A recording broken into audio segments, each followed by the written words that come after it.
और इससे गीता का हाल वो तो आपको देखने में ही मजा आएगा। शिवेन, ओ शिवेन, महाराज उठने के लिए क्या 21 तोपों की सलामी लेंगे? अरे बिस्तर से बाहर निकल, ऑनलाइन क्लास स्टार्ट होने वाली है। अरे तुम भी हद करती हो, स्पीकर की तरह चिल्लाने की क्या जरूरत है? दिख नहीं रहा मेरी कॉन्फ्रेंस चल रही है। अब कैमरा और स्पीकर ऑन कर रहा हूं, मुझे कोई शोर नहीं चाहिए।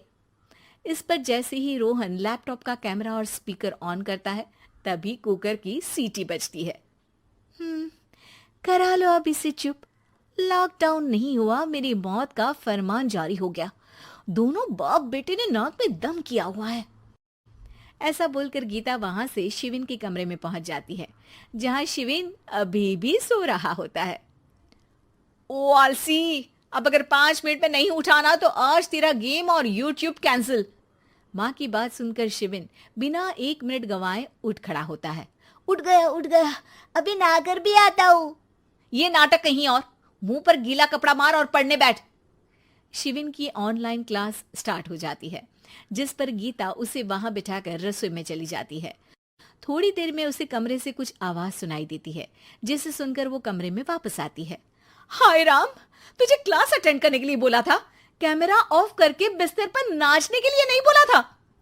मम्मी मुझे कुछ समझ नहीं आ रहा, आप बाद में पढ़ा देना ना, वैसे भी अटेंडेंस तो लगी गई है।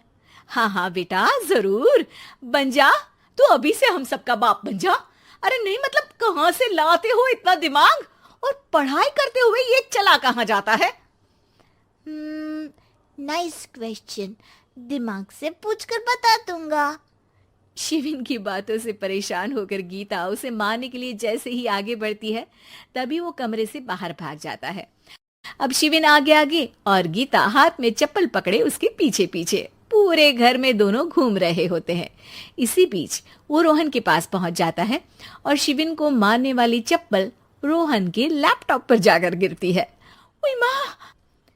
मम्मी, अब पापा को चप्पल मार रही हो?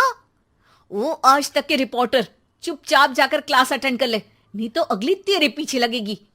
इस पर शिविन वहां से चला जाता है, जिसके बाद रोहन गीता से कहता है, इस सर्कस के लिए कुछ बोलना चाहोगी?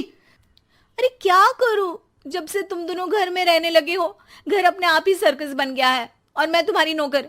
कभी बेटी को संभालो तो कभी बाप के नखरे उठाओ। इन्हीं सब उथल पुथल में दिन बीतते रहते हैं, जिसमें हर रोज घर के अंदर कुछ नया सियप्पा खड़ा मिलता है, जो ज्यादातर शिविन और रोहन की ऑनलाइन स्कूल और ऑफिस से रिलेटेड ही होता है। एक सुबह, शिविन चल उठ, आज की क्लास जल्दी है। कैमरा ऑफ करके आप अटेंड कर लो। अरे ऐसे छित्तर पड़ेंगे, दादी नानी सब एक साथ याद आ जाएंगी। गीता की लाख मशक्कतों के बाद क्लास तो खत्म हो जाती है, लेकिन उसके बाद शिविन फोन इस्तेमाल करते हुए इंस्टाग्राम रील बनाने लगता है। रसोड़े में कौन था? तुम थी, मैं थी, कौन था? कौन था? हाँ, मैं गरीब हूँ, मैं गरीब हूँ। अरे ओ गरीब के बेटे, आजा, मैं बनाती हूँ तुझे गरीब। मैं बताती हूँ रसोड़े में कौन था। पढ़ाई करने बोलो तो इनकी माँ मर जाती है, और ये पागलपंतियां जितनी मर्जी करा लो।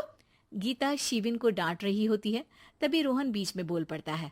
अरे बच्चा ही तो है, इतना गुस्सा क्यों कर रही हो? बेटे का साथ देने की इसी एक कोशिश में अब शिविन के साथ साथ रोहन भी गीता के गुस्से की सूली पर चढ़ जाता है।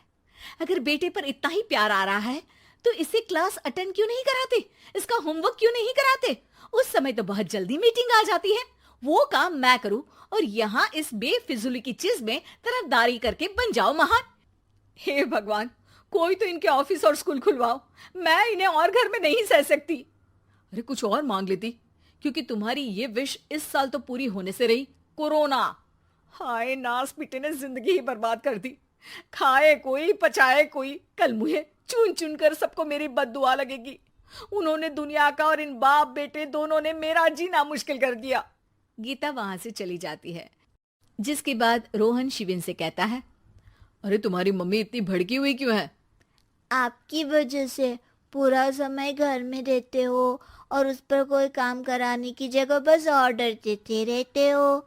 अच्छा बेटे, सारा इल्जाम मुझ पर, पूरा दिन तो वो तुम पर ही चिल्लाती है। हाँ, मतलब दोनों का 50-50 है, कुछ करना पड़ेगा। वो कहते ना, make the best out of worst. I have an idea.